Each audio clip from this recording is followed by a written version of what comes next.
Assalamualaikum warahmatullahi wabarakatuh. Kembali lagi dengan channel Kelas Kata.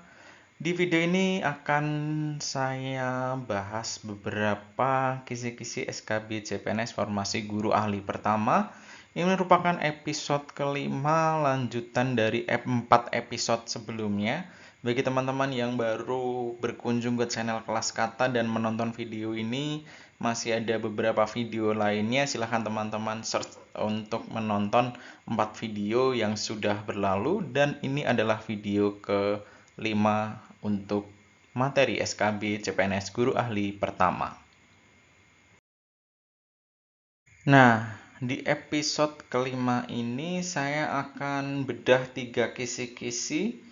Ini ada di kisi-kisi 26 berpikir kritis, juga ada di kisi-kisi 31 refleksi, dan juga kisi-kisi ke-34 kode etik guru.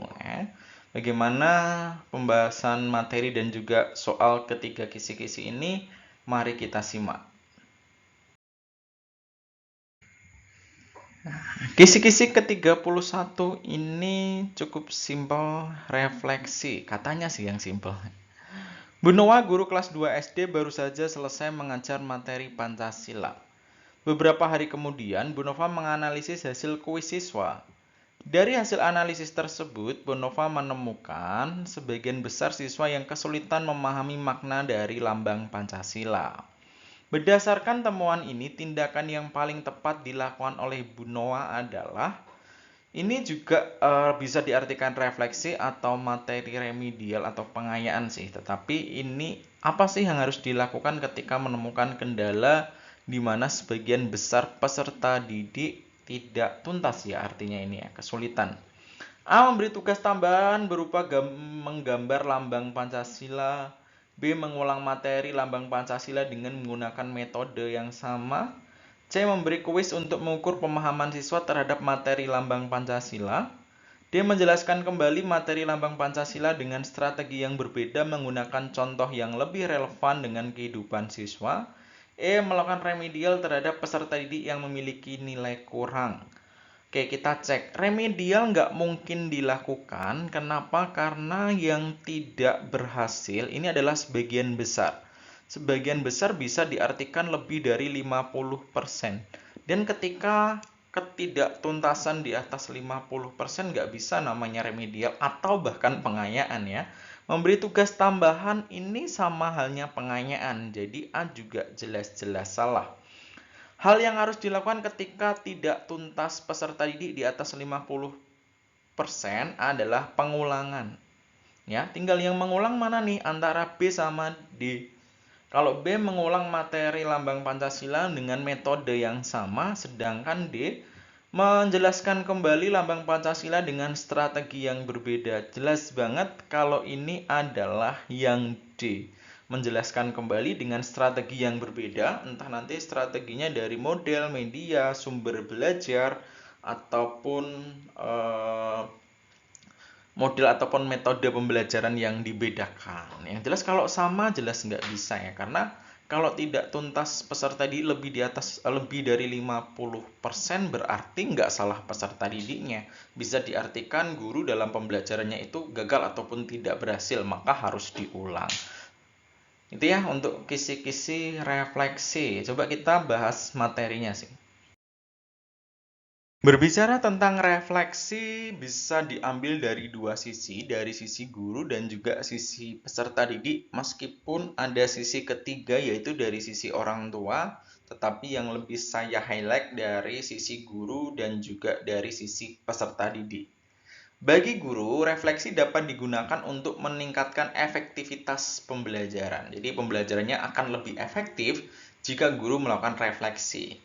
Berikutnya, memahami kebutuhan peserta didik. Seperti tadi, oh ternyata peserta didik belum tuntas, belum memahami kebutuhan mereka, berarti penjelasan ulang. Mengetahui tindak lanjut pembelajaran. Nah, ini termasuk remedial pengayaan itu juga refleksi ya. Mau ada pengayaan, remedial atau pengulangan, atau lanjut ke materi berikutnya. Itu juga berdasarkan refleksi. Tentu, seorang guru yang melakukan refleksi itu dalam rangka melaksanakan profesionalisme tugasnya seorang guru ya. Memastikan pembelajaran sesuai rencana. Di awal sudah menyusun rencana pembelajaran dalam bentuk RPP ataupun modul ajar, dipastikan yang sudah dilaksanakan sesuai nggak dengan yang kemarin direncanakan. Yang keempat, memperbaiki proses pembelajaran berikutnya. Harusnya memperbaiki dan meningkatkan sih. Memperbaiki sesuatu hal yang kurang atau sisi kekurangannya, meningkatkan ataupun mempertahankan sesuatu yang sudah baik. Karena dalam proses pembelajaran nggak mungkin isinya negatif semua. Tentu ada yang sudah positif, ada yang negatif. Yang positif dipertahankan ataupun ditingkatkan, yang negatif bisa diperbaiki, dikurangi, atau bahkan dihilangkan. Berikutnya, refleksi juga bisa dijadikan bahan seorang guru untuk merancang suatu inovasi pembelajaran. Itu dari sisi guru, sedangkan kalau dari siswa yang pertama, dengan refleksi mampu membuat peserta didik memahami proses belajar yang telah dilakukan. Berikutnya adalah meningkatkan kemampuan metakognitif peserta didik. Jadi mereka dapat menilai kesulitan apa nih yang mereka alami ya, dan juga penyelesaiannya seperti apa. Titik lemah mereka di mana, itu metakognitif. Meningkatkan motivasi dan rasa percaya diri ya, dalam tahulah yang hambatannya apa, sehingga ketika peserta didik mampu mengatasi hambatan itu, mereka lebih termotivasi dan juga percaya diri. Mengembangkan kemandirian belajar, ini juga tuntutan pembelajaran paradigma baru, di mana peserta didik memiliki kemandirian dalam belajar. Yang terakhir adalah mengetahui hal yang dikuasai dan tidak dikuasai. Apa sih yang sudah dikuasai dari pembelajaran hari ini dan yang belum apa? Itu adalah refleksi. Saya kira sesuatu refleksi ini nggak sesuatu hal yang sangat membebani bagi teman-teman. Tinggal pastikan, tindak lanjutnya apa ya ketika pembelajarannya hasilnya semacam ini, ketika ada kendala semacam ini, silahkan dikembangkan. Soal pengembangan atau latihannya, silahkan di stop dulu kalau mau latihan, tapi ini saya baca. Manakah pernyataan yang benar mengenai pentingnya refleksi bagi Rafael? Ini soalnya agak simple banget, karena tanpa membaca ini kita sudah mengetahui jawabannya. Jadi teman-teman tadi pastikan membaca pertanyaan. Karena refleksi penting di sini ya, pentingnya maka pasti sesuatu hal yang positif. Nggak mungkin refleksi membuat individualis, karena individualis suatu hal yang ada kesan negatif, nggak mungkin. Merasa rendah diri itu negatif ya, kalau rendah hati itu positif. Nah, jadi jelas salah. Membantu Rafael untuk mengetahui bahwa dia memang bisa mengerjakan semuanya sendiri. Ini konsepnya sama sih, sendiri, individualis, ini contoh individualis, berarti ini konsepnya sama, dan jawaban yang konsepnya sama pasti bukan itu jawabannya. Refleksi membantu Rafael untuk mempertahankan nilai bagus, berarti ini dari sisi kognitifnya saja, jadi jelas bukan. Refleksi membantu Rafael untuk memperbaiki kekurangannya. Ya, jelas banget. Meskipun B ini juga bisa dijadikan sebagai sarana tindak lanjut dari refleksi atau manfaat refleksi ya, mempertahankan sesuatu hal yang sudah bagus, tetapi lebih mengarah ke yang A ini. Itu teman-teman untuk prediksi di soal refleksi. Ini juga sepilan dari salah satu soal tryout yang ada di teman ASN ya. Kita lanjut ke kisi-kisi berikutnya. Ini juga di kisi-kisi 26 berpikir kritis. Seorang guru IPA ingin melatih kemampuan berpikir kritis peserta didik. Perintah atau pertanyaan yang kurang sesuai digunakan yaitu: A. Jelaskan bagaimana pola makanan yang tinggi lemak jenuh dapat mempengaruhi sistem peredaran darah manusia. Ini jelas ya, jadi di sini bagaimananya ini sih, bagaimana, mengapa gitu, itu ciri berpikir kritis. Jika sebuah ekosistem hutan tropis mengalami penggundulan hutan secara masif, apa dampak terhadap rantai makanan? Jadi menganalisis dampak ya, ini juga termasuk berpikir kritis. Sebuah rumah menggunakan panel solar sebagai sumber energi utama, namun pada musim hujan, intensitas sinar matahari berkurang drastis. Sebagai seorang ilmuwan, apa solusi kreatif yang dapat Anda tawarkan? Solusi penyelesaian masalah jelas ini menguji kemampuan berpikir kritis peserta didik. Komponen darah adalah bagian-bagian yang terdapat di dalam darah. Komponen darah terdapat 4. Sebutkan nama-nama komponen darah dalam tubuh manusia. Ini menguji ingatan ya teman-teman. Jadi jelas ini bukan berpikir kritis. Beberapa hewan mampu mengubah warna tubuhnya seperti bentuk adaptasi terhadap lingkungan. Sebagai tadi ya, seperti bunglon. Mengapa dah jelas ini juga pasti melatih berpikir kritis. Jadi karena yang ditanyakan adalah yang tidak sesuai atau kurang sesuai, maka jawabannya adalah yang D ini. Ini hanya menguji ingatan, sebutkan gitu. Itu menguji ingatan. Itu di kisi-kisi 26 berpikir kritis, nggak ada teorinya juga.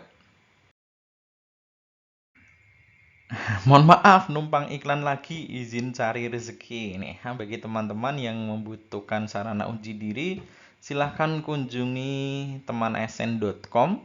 Ada paket Tryout SKB Guru Ahli Pertama, ada 3 paket, 300 soal, ada kunci jawaban dan juga pembahasan. Ada timernya juga, jadi teman-teman bisa serasa mengerjakan soal SKB secara nyata. Silahkan. Bagi teman-teman yang membutuhkan hanya Rp79.000.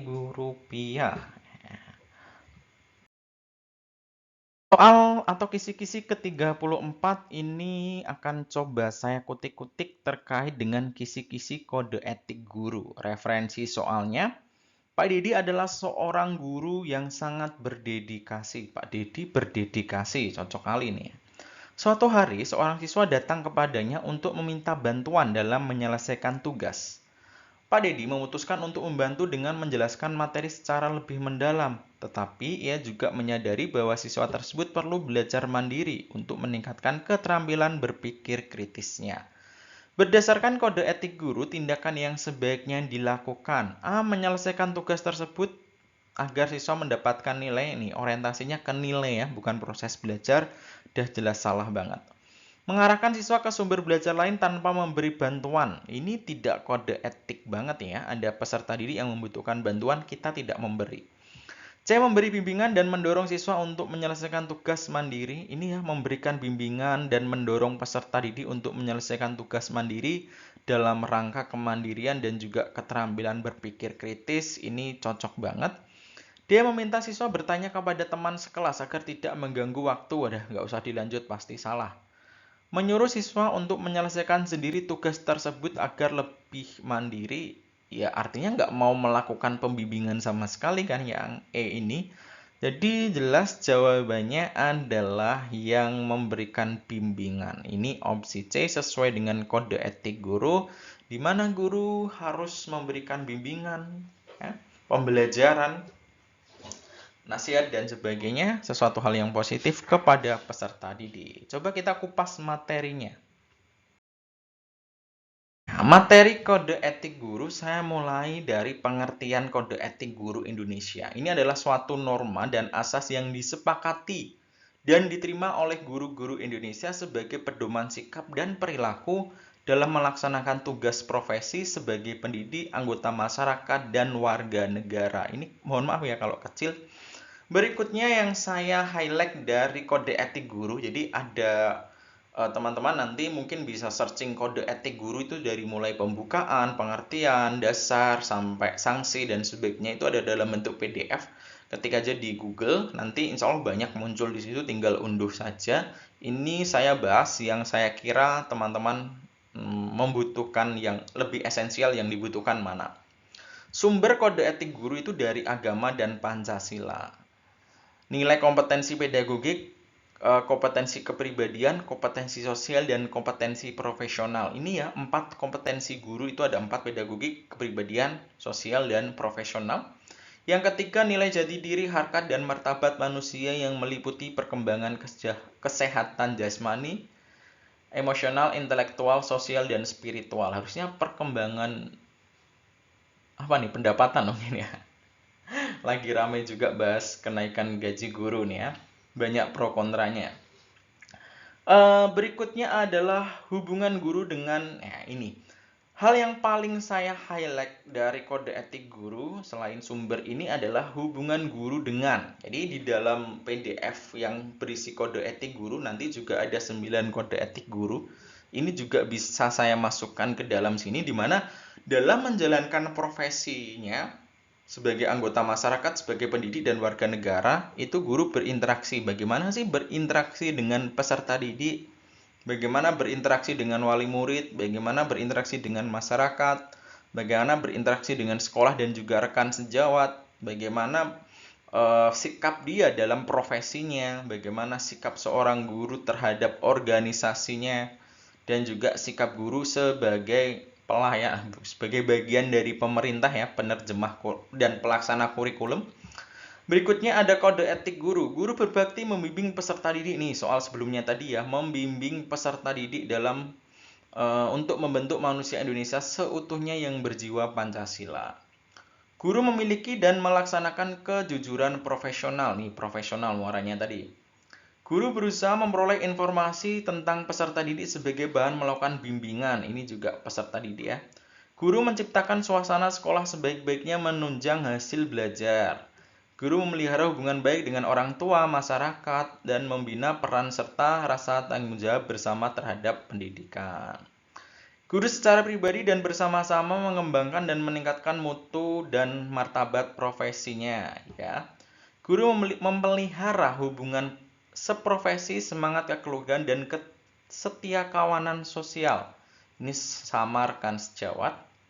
Guru secara bersama-sama memelihara dan meningkatkan mutu organisasi PGRI. Ini dengan organisasi.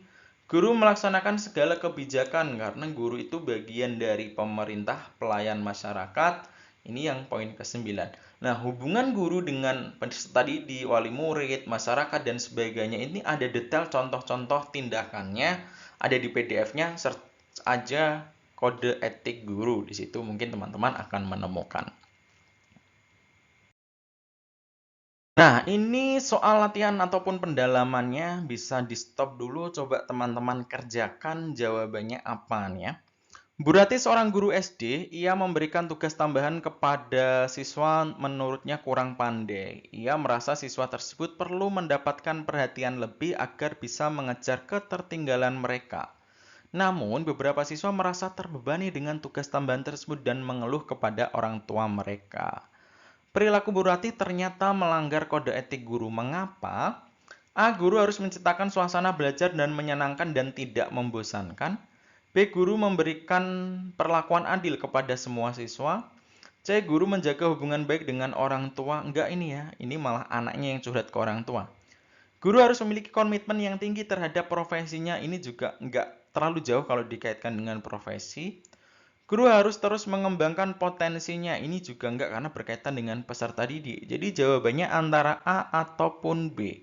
Lebih bersikap adil atau pembelajaran yang menyenangkan. Ini tidak adilnya di sisi ini. Ini karena jawabannya di saya ada di B.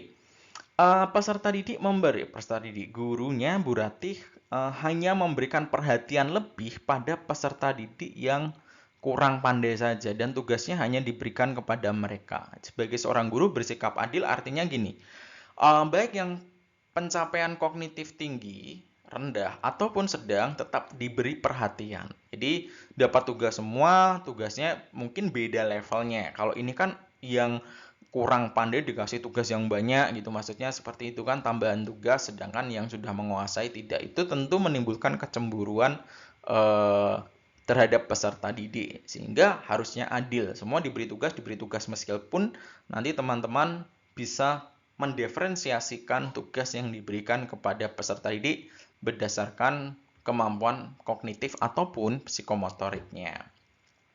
Itu teman-teman video episode kelima, ini adalah soal terakhir. Sampai jumpa di video episode berikutnya. Semoga saya tetap sehat, semangat untuk melanjutkan bedah kisi-kisi yang lain sebelum teman-teman ujian. Terima kasih telah menyimak video ini, semoga bermanfaat bagi teman-teman yang sedang mempersiapkan diri menghadapi SKB CPNS Formasi Guru. Ujian tanggal berapa nih? Sudah riliskah jadwal ujian SKB-nya? Dapat tanggal berapa? Belasan kayaknya, Desember, pertengahan Desember ataupun 20-an mungkin ya. Semoga video dari saya bisa membantu teman-teman dalam menghadapi soal-soal SKB CPNS nanti. Doa terbaik Semoga teman-teman lolos menjadi abdi negara, menjadi CPNS di Formasi Guru. Terima kasih telah menyimak video ini. Sampai jumpa di episode berikutnya. Saya akhiri. Wassalamualaikum warahmatullahi wabarakatuh.